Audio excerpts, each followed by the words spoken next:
What's up, you guys? Sean Ross Sapp, Fightful here. It is May 3rd, 2022, but we are here to talk about Sunday, May 8th. We've got WWE WrestleMania Backlash. We're going to have a post show, myself and Denise Salcedo. But right now, we're here to make our predictions with my friend Julie Cutler. Julie, how you doing? I'm doing amazing now that I'm here. How are you, SRS? I'm doing wonderful. Guys, we don't have it up on the screen, but you can follow her on Instagram at TheCrownJules, I believe, or It's TheCrownJules. the crown jewel, TheCrownJules. but it's crown with an E at the end. It's like the Brit spelling. The other one was already taken, so we're just having a make it work moment. So the crown with an E, jewels. Make sure you guys check her out, support her. We'll have a lot more ways that you can check out Julie a little bit later. Make sure you subscribe to FightfulSelect.com. Today, we've got a whole bunch of news. There was word that a new AEW show is coming. I posted what I've heard, as well as some more pitches. We have an update on Stu Grayson.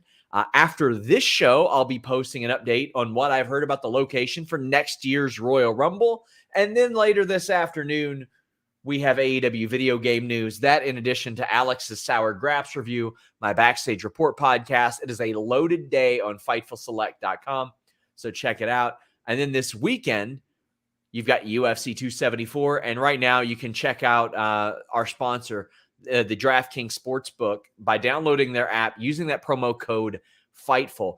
Make a $5 bet on any fighter to win on that card, and if they do, get $150 in free bets. Use that promo code FIGHTFUL. Restrictions and eligibility does apply, but check it out, DraftKings Sportsbook app, and the promo code FIGHTFUL. Julie, are you ready to make some predictions? SRS, I was born ready. Let's do this. Oh, man. Well, it is WrestleMania Backlash, which means we're getting a bunch of rematches. Yes, that was actually going to be one of the first things that I said. I feel like this is a stacked card of WrestleMania rematches. I mean, I suppose it's sort of fitting in the sense that now it's WrestleMania Backlash as opposed to the artist formerly known as Backlash. I mean, I think some WrestleMania rematches are sort of going to be inevitable. Particularly some of the title matches, I think, are going to be sort of inevitable anyways. I feel like that's something that people are usually sort of generally owed. Some of the best Backlash matches in history are WrestleMania rematches, like the Austin Rock rematch and Triple H Edge, or Triple H, Shawn Michaels, Benoit, etc. I will say there are a couple of rematches on this particular card that I am excited for. I don't want to jump ahead of you, but I was automatically thinking Cody, Rhodes, Seth Rollins. I have a lot of thoughts and feelings about that. First of all, I'm still sort of, I don't know how you feel about this, SRS, or how the general public feels about this. I'm still trying to get used to seeing Cody Rhodes back in a WWE ring. I think that it's just wild to me that he has done something that I feel like nobody else in wrestling has really ever done before. I mean, I guess if you jump way back to the era of like the Monday Night Wars between WWF and WCW, you know, you had the back and forth there where, you know, one night you had someone on Raw and then the next week they're showing up on WCW, and there was kind of that back and forth. But I mean, this is something that we haven't seen anybody really do to this degree in years. So the fact that they're sort of taking that, you know, that real life piece of the story, and they're sort of weaving that into, you know, certain things that they say in promos and whatnot. I think that that's smart. That's always been my favorite thing in wrestling personally, is when they sort of pull references from real life and weave that into the storyline.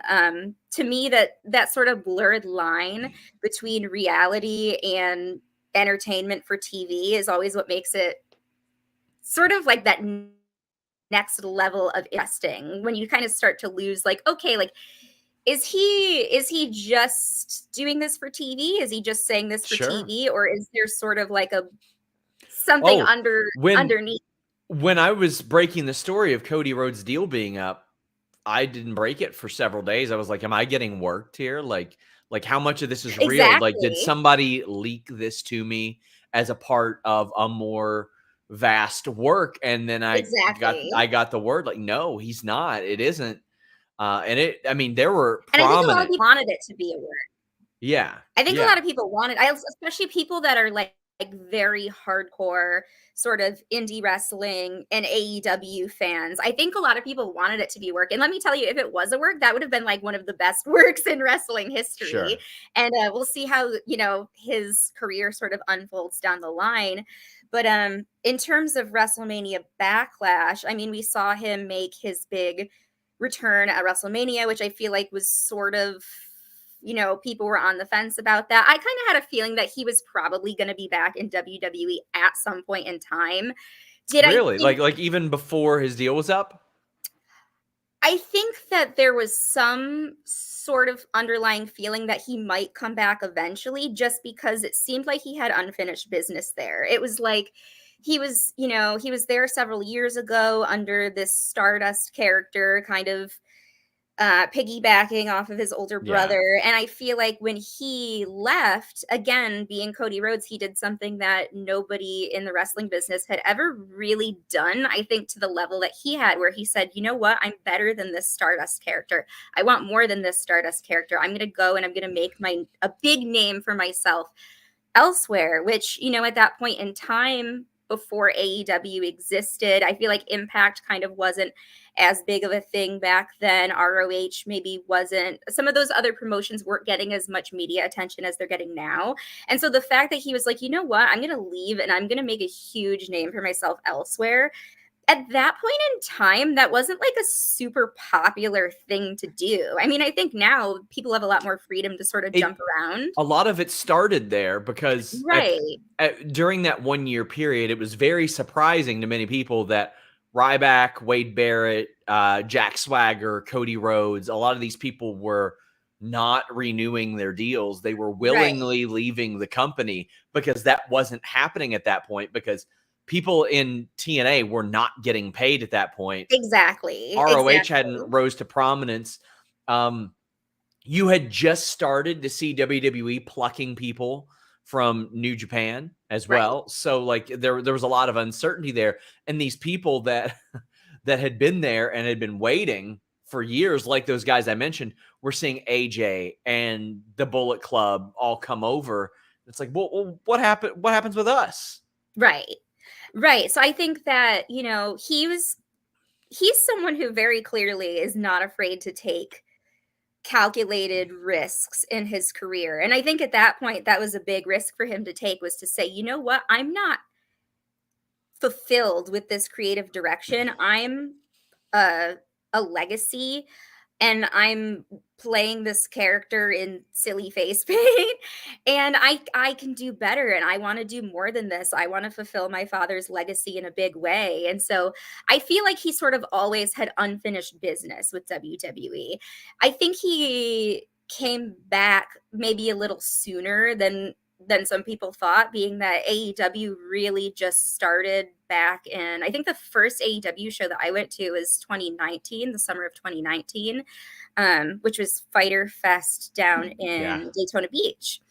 And so, I mean, I think, AEW's really just gotten established these past couple of years. Obviously, Cody's been on the record saying, I want to be one of the EVPs for AEW until I die.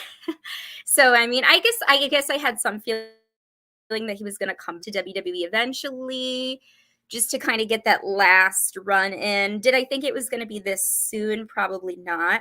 But now that he is back, and he has this story going with Seth, I personally think, in terms of WrestleMania Backlash, I think there's been a lot of talk about, Cody comes back and is he going to, start out big and then get buried in a couple of months? And I think for There, me, I don't think you can do that if you're WWE, and you want to bring other exactly. AEW people over. Exactly. I think that in order for him to continue on the trajectory that he's on, I think for this pay-per-view, I think that he still needs the win. I think that if he doesn't get it, it's going to be a very easy way for people to say, like, oh, okay, like, he came back, he got his big WrestleMania win, he got his pyro, you know, he got his moment, and now it's going to start being the downfall. I think that if they're doing this story where he wants to get on the road to eventually win the world championship, if we want to get Cody enough momentum behind him where people can believe like, okay, like he could really win the big one here, like they're not going to do wrong by him. I think that they still need to keep him on an upward trajectory right now. And I mentioned all the New Japan names coming in 6 years ago now, when those people were on their way out. AJ has been booked really well over 6 years, but for every AJ, there's a Nakamura, a Gallows, and Anderson that weren't. I think AEW wrestlers need to see a proven track record that WWE will not like just creatively bankrupt them. We're going to make our predictions. Guys, please leave a thumbs up on this video. Donate a super chat here on youtube.com/Fightful. You can also donate Humper Chats over at humperchats.com. You can leave those before we go on the air. We got all kinds of shows for you guys. But Throwback says, who do you see as a possible return for that show? Do you see Bayley returning here? Does WWE Bullet Club style happen after this show? Thank you guys for making the workday better. So let's jump into the Bullet Club aspect of this. We've got AJ Styles versus Edge. Damian Priest is banned from ringside. Finn Balor reunites, or doesn't reunite. He was never there with AJ in that Bullet Club. But there is the too sweet, wink, wink, nudge, nudge. Right now, you got that going in 4 different promotions. New Japan, WWE, Impact, and AEW have some Bullet Club connection, connotation, references, etc., etc. I don't know. I mean, the only other person in WWE that was in it was Cody, and I don't see them doing it unless it's like AJ, Cody, Styles against the Bloodline. Maybe that's the type of thing that could happen down the line, but I don't see that happening imminently. Do you see any more expanded Bullet Club stuff in WWE? To be honest, I'm going to say no.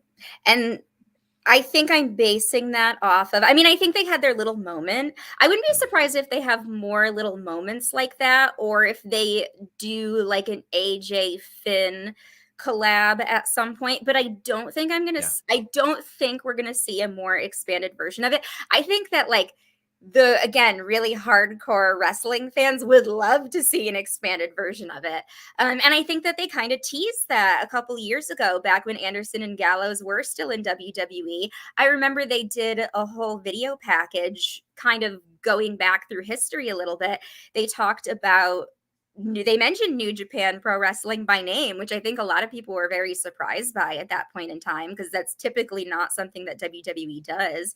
And I feel like they sort of planted the seed, like they started doing Balor Club, and they were putting Anderson and Gallows with Finn, but I feel like they just never fully pulled the trigger on it. I feel like they kind of planted the seed. They kind of teased us a little bit. They did some things with them as a group, but I just feel like it never really. They fumbled it. They kind of fumbled it. And honestly, after that, especially now that they don't have Anderson and Gallows anymore, I don't see them involving Cody in that. I think Cody's kind of like on Cody Island right now, where he's sort of, I don't want to, how do I say this? I feel like he's sort of on his like Cody redemption tour right now.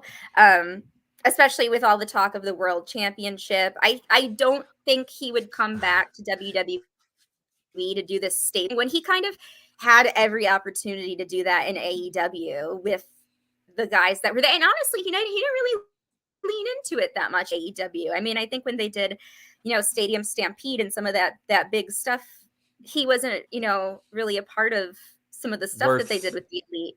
Worth noting, the Good Brothers contracts are up in 3 months. Okay.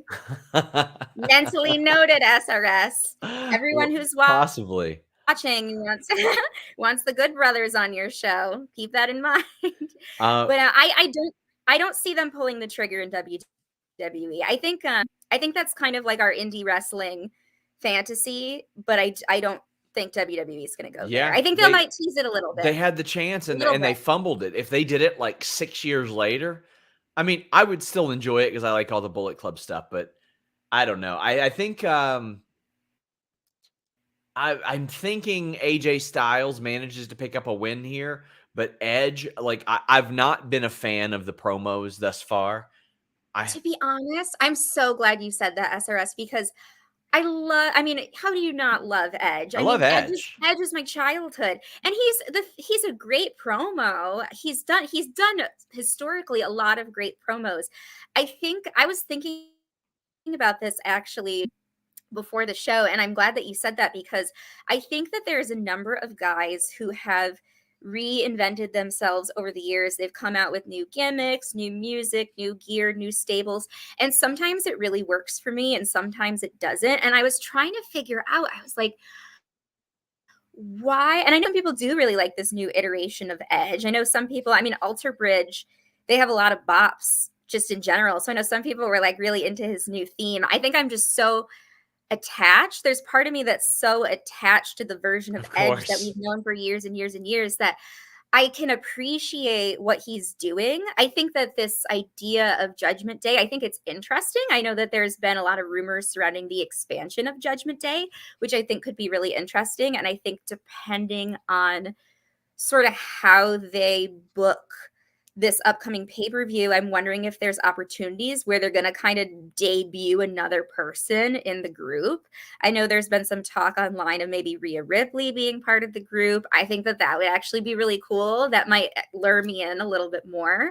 I think that it could sort of go either way in terms of how they want to do that. I mean, I think if AJ picks up the win, they could sort of use Edge's loss as an opportunity to sort of want to make his group stronger. I also think that if he picked up the win, that he could use that to his advantage to say, okay, well, now my group is winning, and that's incentive for people to want to join me. This is kind of a tough one, because usually when I'm thinking about my predictions, I'm thinking about what do I think makes the most sense in terms of how WWE wants to advance their story, or how I think they should advance their story. And I think, like I said, in this case, I think you could kind of make sense of it either way if you want to use it as an opportunity to grow Judgment Day, which sorry to cut you off. You're implying that's that okay. you're implying that they care about making it make sense. This is true, and we know that that's not always the case. I think perhaps with the promo and the run-in that we saw yesterday, I'm going to predict that AJ gets the win this time. It's really hard for me to say, though, because like I said, like you pointed out, it's are they going to make it make sense? I think that they could make it make sense either way. They love to 50-50 people. They love to be like, oh, well, you won this time. This guy wins this time. Everybody wins. Exactly. And I think that, again, it's hard for me because I know some people are really enjoying what Edge is doing. And I give him kudos for what he is doing, because I do think he's a brilliant creative mind. I think he's a great promo. Obviously, he has a ton of experience in the business that contributes to him being a great promo. Although I will say there are some people still from his era that I don't think are quite on his level in terms of being able to speak. But for me, unless they sort of expand on Judgment Day a little bit more, so far it just hasn't really been pulling me in. And I think part of it maybe is because of the fact that we remember Edge from the first part of his career so well, and we're so attached to like the TLC Edge and like the Rated R Superstar Edge. And then when he came back, he was kind of a similar version of where we left off, and it was kind of like this was his comeback. This was his, you thought I was done forever, and I'm not, and I'm back, and I'm me. And now, I think he is taking a lot of creative liberty in saying, you know what, I'm at this point in my career and I'm going to do something different.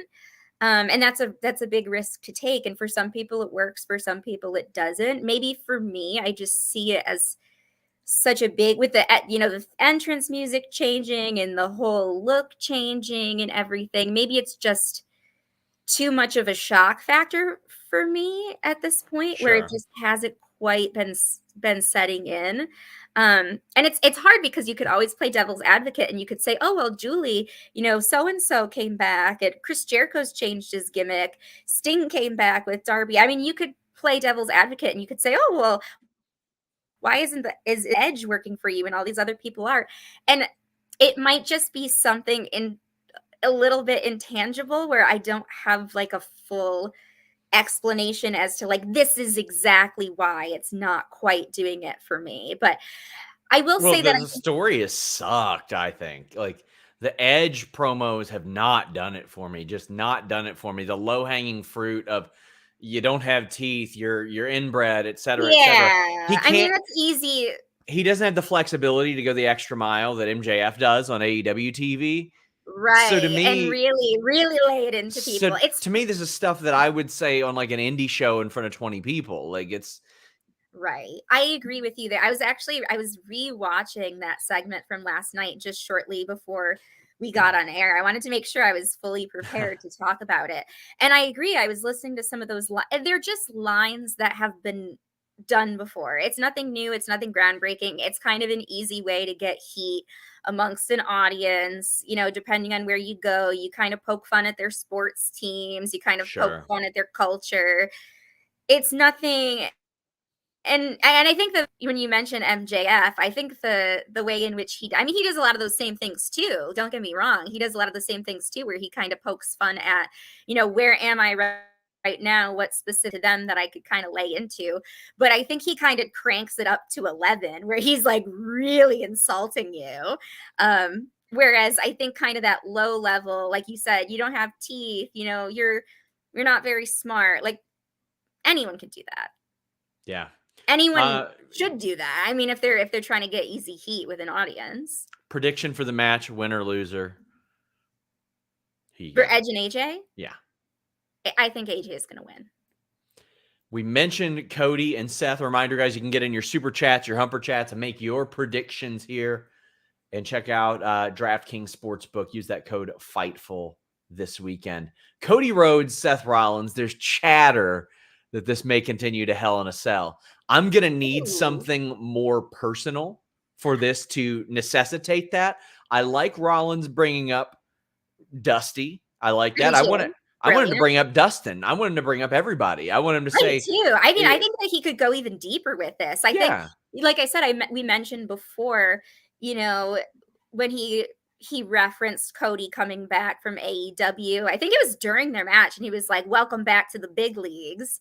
Yes. Things like that. I think the more personal they can make it. I mean, I'm just relentless when it comes to storytelling and wrestling, but I really want them to make it deeply personal. And the thing is, I think Seth, when we were talking about, Edge's recent promos not quite getting to the point that we want them to be at, I think that Seth is someone that does a very good job of that. I think Seth in recent years has reinvented himself, but I think he's getting the point where sometimes when you lean into a new gimmick like that, you really need to lean into it and like put a rocket on it and just go.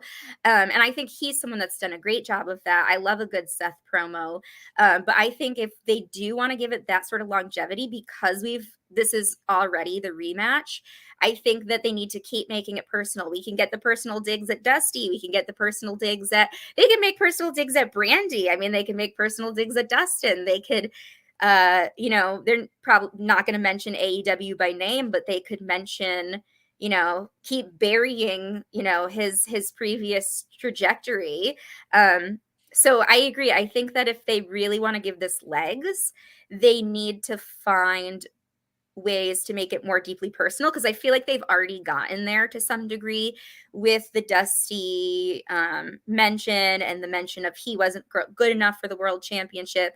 You're not good enough for the world championship. Dustin never had the world championship. Goldust never had the world championship, much to my chagrin, because I was a big Goldust fan. But sure. And that's I think that's something he's got to bring up. Like, your dad wasn't good enough, your brother wasn't good enough, you're not good enough. Right. And I think if they want to pull in something, I know Brandy's been training behind the scenes. I don't know if she's going to have any sort of future involvement in WWE. I know she's still been working at the Nightmare Factory from what I've seen. But if they even just as a mention, want to do something with Brandy and Becky, I mean, I think there's something they could do there too to make it personal. They're both relatively new mothers. They're both two women in the wrestling world. He could probably, he could put Becky over Brandy. I mean, he's been, multi-time world champion. There's so many things that they could do to make it deeply personal. I'm like writing, I feel like I'm just writing their whole their whole script here. But because when is sometimes you have to. Do you have the date for Hell in a Cell this year? Or is that still TBD? Let me look. It is June 5th. Okay, so 1 month away. So I guess if it's June 5th, if it's that soon, and they wanted to do one final match, best 2 out of 3, Hell in a Cell, I think they could do it. I do think it would also buy them some time because I don't know that they're going to put Cody on the path to the World Championship right away. Yeah, I think that they still kind of have more to do with Roman and the bloodline and some other parties involved before they get Cody involved. I'm kind of having a hard time right now just seeing if I Cody were Cody and Roman. If I were doing this, I would probably have Seth lose again, and then he's got to absolutely snap because there's got to be a reason for a third match. There's got to be a reason for that third match, but I don't want the reason to be Cody Rhodes loses. Like he should. That's how I feel too. I don't think Cody can stand to lose at this point because I think that being so fresh back in WWE, I think that he needs the win in order to keep his momentum going. I think that if he loses at this point, it's gonna start to make him look like he made the wrong move coming back to WWE, to be honest. I think they need to keep the momentum on him. And then if they want to keep it going to Hell in a Cell, Seth snaps. I also think it's great. Any opportunity that Seth gets to win Hell in a Cell or to look good at Hell in a Cell, I just think is a great redemption over the absolutely horrible Hell in a Cell main event that we saw with the Fiend a couple years back. That still leaves a sour taste in my mouth. Anything that we could do to like make Seth look good at Hell in a Cell, I think that they could stand to do. Well, I'm going with Cody here. We got Madcap Moss, Happy Corbin. To me, there's just no way you can have Madcap Moss lose this match. Baron Corbin gains nothing by winning this, but Madcap Moss loses everything. And then please get them far away from one another and I agree. Get the suspenders off this man. You know what? I was going to say Julie, hold on. Listen, I'll just run with what this person said here. Hold on. No, hold on. Wait, I want to pull it up here. Joe says, Sean always getting the baddies on. So as a baddie, what do you think of suspenders? What do you think of suspenders in 2022? So here's my thing with Madcap Moss. He's another person. Quick side note, I know a lot of people have had issues with WWE creating new stars. I have issues with the suspenders, Julie. I have issues with Madcap Moss in terms of them pushing him as a star right now. The suspenders, here's the thing. He looks like he is perpetually going to a frat party, but he doesn't know what the theme is. So he just shows up without a shirt on and with some suspenders and calls it a day and hopes that that's going to work for him. Yeah. And it's like when people say, stop trying to make fetch happen. It's not going to happen. The suspenders are not happening. We need to do something different with this man. I think this is a perfect example of I don't necessarily think it has anything to do with him or his level of talent or his ability necessarily. I just think it's like the way that they have packaged him is just not doing it for me. I do agree with you though. I think historically Baron Corbin has gotten so many cheap wins. Yeah. I mean, there was a period in time a couple years ago when I feel like Baron Corbin was just constantly on our TV and constantly winning matches, constantly getting booked in big spots, getting booked against Kurt Angle, and everyone was, having an absolute meltdown. And I just feel like Baron Corbin he doesn't need the win. The thing is No, they've not done at all. enough creative stuff with his character. Like they've kind of started experimenting with his character enough over the past couple of years where I feel like he at least has that going for him. They've at least like incorporated some comedy. Personally, I actually really liked when he did sort of like the depressed gambling Corbin. I thought that was actually hilarious. I Yes, loved it when was they were, great. yeah, I think Down bad Corbin was great. I think that was my favorite my favorite version of Baron Corbin because I was getting so tired of them just like shoving him down our throat. Finally, at least they're doing something funny.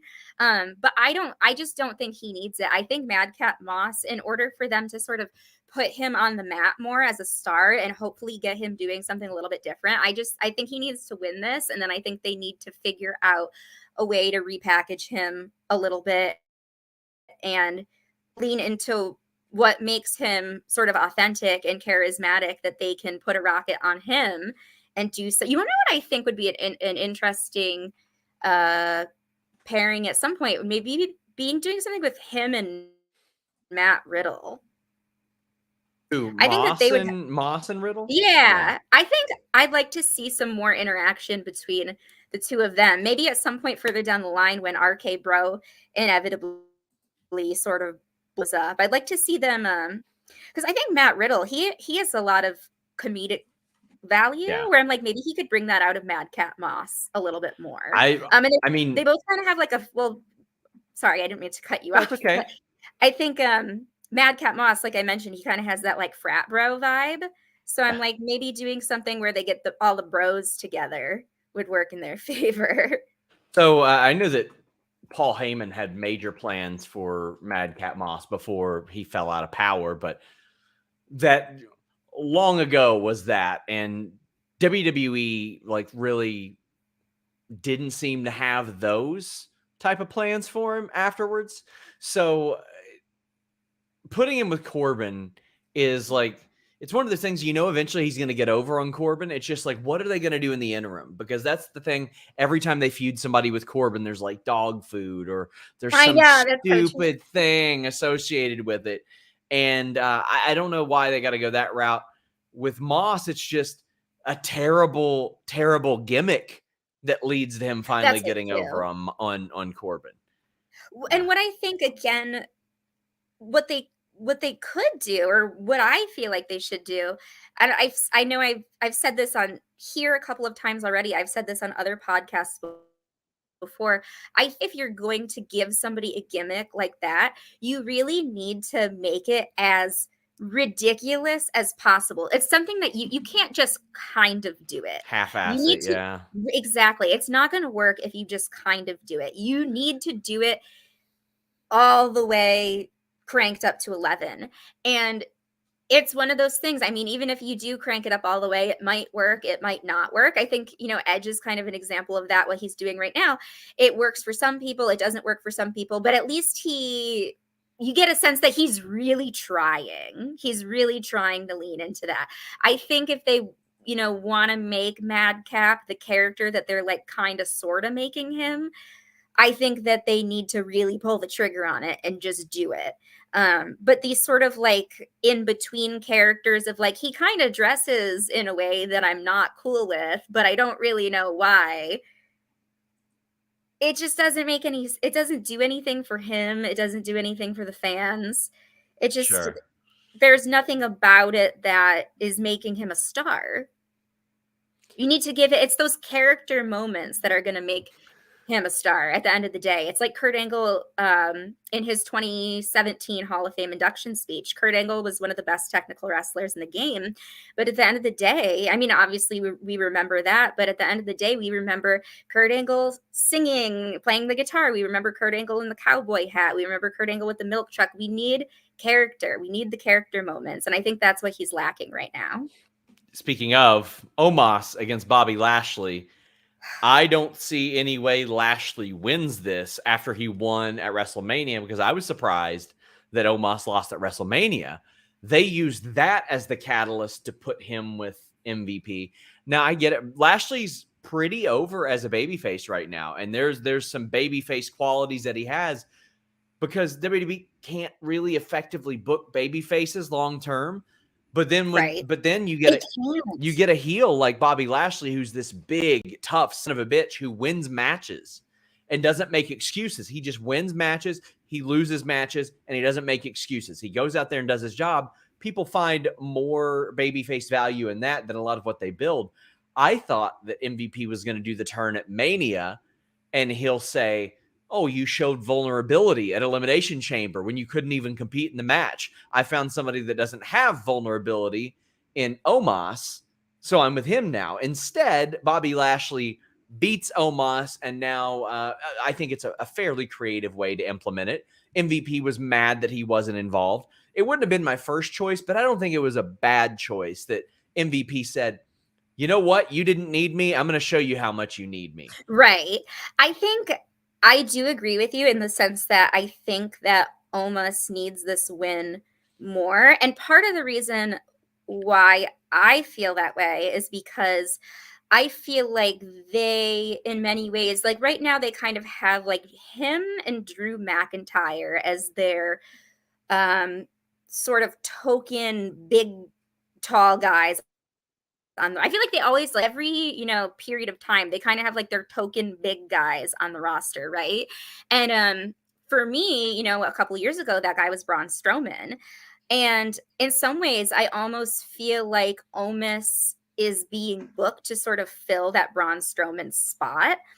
But for me, again, character-wise, he hasn't quite filled those shoes. I think, a couple of years ago, I was again thinking about this the other night, when we still had Braun Strowman as kind of like the big guy. He had the the big entrance music. He had a certain look. He had the "get these hands" catchphrase. He had a lot of little character moments in certain matches over time that I feel like sort of gave his character a little bit of lighthearted dimension. For example, when he teamed with Alexa Bliss for Mixed Match Challenge, and they were the team Big Little, the cage match that he had against Shane McMahon at Mania, and just like that visual of him just ripping Shane from the cage.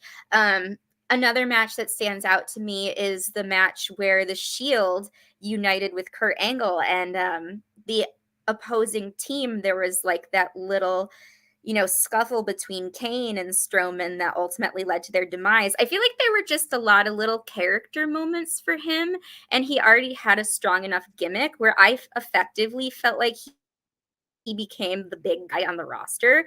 And I feel like with Omos coming in, they felt like they didn't need Braun anymore. They got rid of Braun, but I just don't know personality-wise that has effectively filled those shoes. And so I think he needs to get over, not just against Lashley, but just for me, sort of in general.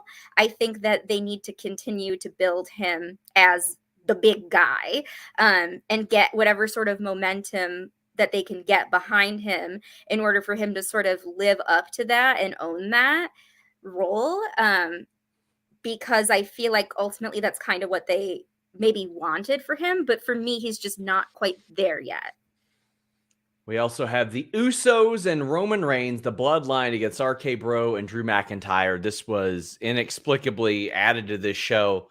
They put 2 titles on Roman Reigns. He's defending none of them on Sunday. Yes. They built a title unification match between the Usos and RK Bro. That is not happening. To me, this is a no-brainer. Drew McIntyre pins one of the Usos. I agree. And the Usos they have been, even while champions, they have been Roman Reigns' heater. And this is to just push to a match 1 month from now, because they have no long-term ability to tell a story. Again, they haven't built any other baby faces. So they're like, we got Drew. This summer, Drew probably should be pushed appropriately because Tyson Fury wants to come in. You've got a big UK pay-per-view. You've got to make Drew strong. You've got Cody Rhodes waiting in the wings now. They haven't messed that up yet. Exactly. Randy Orton can always slide back in there, but right now he's still a tag champion. But I see Drew picking up the pin here. I think that is a good prediction. I was thinking about this the other night before I knew I was doing this show, kind of trying to go through all my notes in my head. And I was thinking, okay, realistically, I feel like Roman, everyone has said this, Roman is on another level right now and nothing's going to happen to him. RK Bro, I think that eventually, and I feel like this is sort of the inevitable plan with any tag team that's sort of put together like this. Eventually, somewhere down the line, there's going to be some scuffle between Matt Riddle and Randy Orton. Eventually, there's going to be something that pits the two of them against each other, and eventually those two are probably going to feud. I think it's too soon for that. I also think that they're just so good as a tag team. Like, I think that's one of the strongest things that they have going on the show right now is the chemistry that the two of them have together, and also just the fact that they're both incredible in the ring in their own individual ways. But I think it's too soon to pull the trigger on that. I don't think they're going to sort of do anything there that mess that up yet. So I'm kind of trying to realistically think, I'm like, who can stand to take the pinfall in this match? I really feel like either the Usos are the only two people that could realistically do it. And so that is why. And I think, like I said, I think Roman's on another level right now. I think the Bloodline's sort of on another level right now. But I think that out of anyone, the Usos could stand to take that loss more so than anyone else in the match, which is why I do predict the same as what you said. Yeah. I think it'll probably be Drew that gets the pinfall over one of them if they want to set him up for another singles bout with Roman. I think, again, this is what would make the most logistical sense. Do I think that they're trying to plan for what makes sense? That's always the question. Are they going to make sense of what we've got in front of us? Well, I imagine that will carry over to Hell in a Cell. I also think Ronda. I think Hell in a Cell is going to be a lot of rematches. A lot of rematches of the rematches. And I think probably Ronda and Charlotte heads that way too. I think that Ronda beats Charlotte in this I Quit match for the SmackDown Women's Championship. So far, the only title match on SmackDown or on WrestleMania Backlash.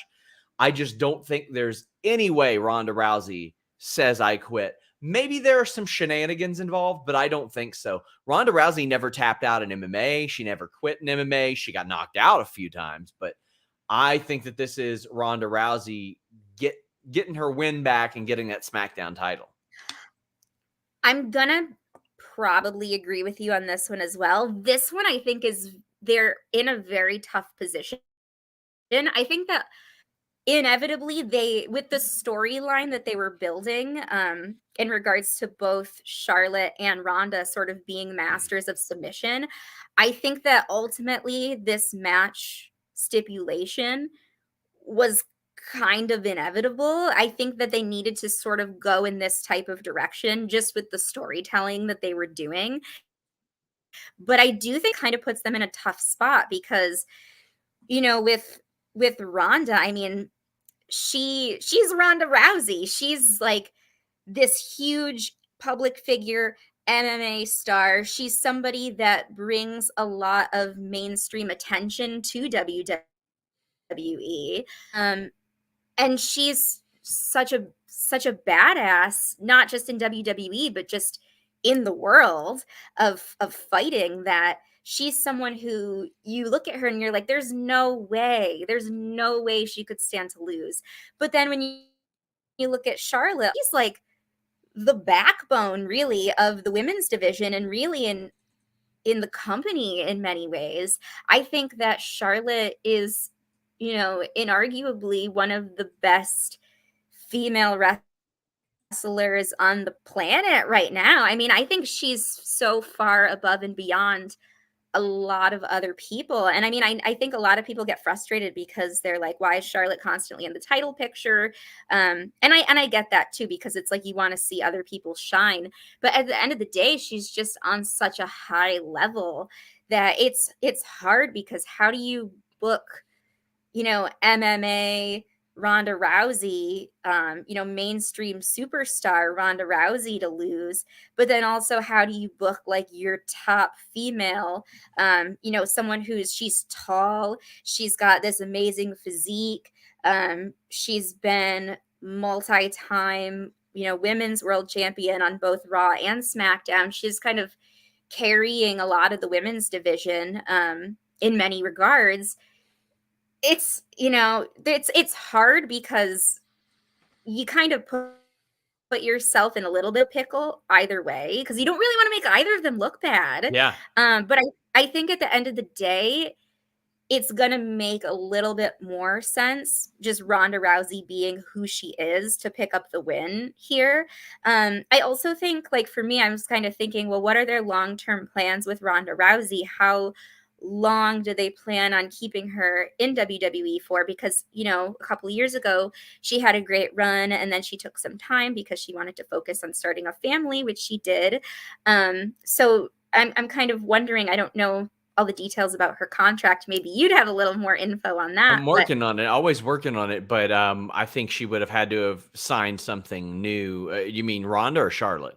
Ronda would have had to have signed something completely new. She would not be on the same deal she was. Right. So I don't know what, her current deal is, or how much, flexibility they give her just being who she is in terms of how they want to book her long term, or in what capacity they plan on booking her long term.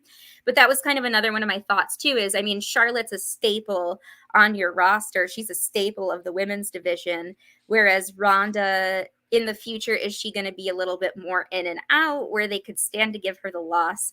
But I think at the end of the day, Ronda being who she is, and being that the arm bar is, historically her shtick for taking other people out time and time again, I have to lean a little bit more towards her taking the win. Guys, we will be here on Sunday, myself and Denise, with your WWE WrestleMania Backlash coverage. If you're watching this video, leave a thumbs up. We are on podcast platforms everywhere. All your Spotify's, your Apple Music's, Google Play, all that good stuff. We are all over the place. We have tons of shows this week and this weekend. Under Siege on Saturday as well. If you have trouble watching any of these shows, check out nordvpn.com/Fightful, the fastest VPN in the world.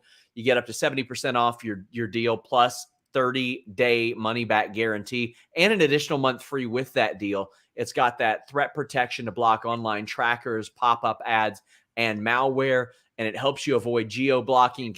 You can subscribe to services overseas that are much cheaper than here. You get a wider array of selections as far as shows go. You can subscribe and check out shows that normally you would have to have a regular television service here for. nordvpn.com/Fightful. Check it out. But Julie, tell the people where they can see you, where they can find you. Of course, TheCrownJules on Instagram. Yeah. So right now I am not on Twitter. I may rejoin at some point, and so if that does happen, I will keep you posted. Don't do it. You can follow Don't me do it. It's not worth it. It's not worth it.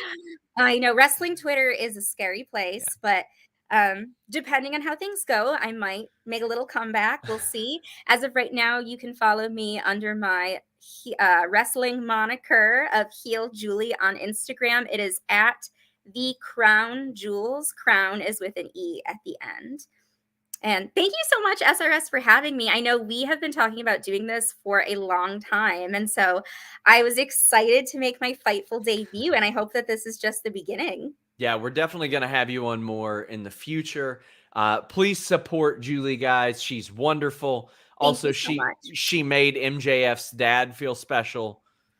Stephen Friedman. Shout out to Stephen Friedman. Can we plug Pagels really quickly?